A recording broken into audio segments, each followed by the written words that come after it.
Hello, Son of God, and my brother, this is your awakening. Say my mind, and you don't die. Give as you receive, and your release is Satan. Today's teaching is the fear to look within. The Holy Spirit will never teach you that you are sinful. Errors He will correct, but this makes no one fearful. You are indeed afraid to look within and see the sin you think is there. You are indeed afraid to look within and see the sin you think is there. This you would not be fearful to admit. Fear, in association with sin, the ego deems quite appropriate and smiles approvingly. It has no fear to let you feel ashamed. It doubts not your belief, it doubts not your belief and faith in sin. Its temples do not shake because of this. Your faith that sin is there, but witnesses to your desire that it be there to see. This merely seems to be the source of fear. Seems to be the source of fear. Remember that the ego is not alone. Its rule is tempered, and its unknown enemy, whom it cannot even see, it fears. Loudly, the ego tells you not to look inward, for if you do, your eyes will light on sin, and God will strike you blind. This you believe, and so you do not look. Yet this is not the ego's hidden fear, nor yours who save it. Loudly indeed, the ego claims it is, too loudly and too often. For underneath this constant shout and frantic proclamation, the ego is not certain it is so. Beneath your fear to look within because of sin is yet another fear, and one which makes the ego tremble. What if you looked within and saw no sin? This fearful question is one the ego never asks, and you who ask it now are threatening the ego's whole defensive system too seriously for it to bother to pretend it is your friend. Those who have joined their brothers have detached themselves from the belief that their identity lies in the ego. A holy relationship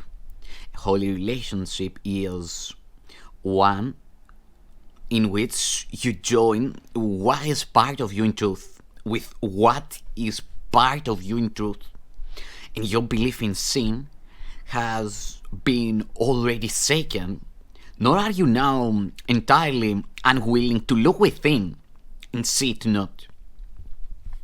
Your liberation still is only partial, still limited and incomplete, yet born within you. Not wholly mad, you have been willing to look on much of your insanity and recognize its madness. Your faith in moving inward past insanity, your faith is moving inward past insanity and on to reason. And what your reason tells you, now the ego would not hear. The Holy Spirit's purpose was accepted by the part of your mind the ego knows not of. No more did you. And yet, this part which you now identify is not afraid to look upon itself. It knows no sin. How otherwise could it have been willing to see the Holy Spirit's purpose as its own, this part has seen your brother and recognized him perfectly since time began. And it desired nothing but to join with him and to be free again as once it was.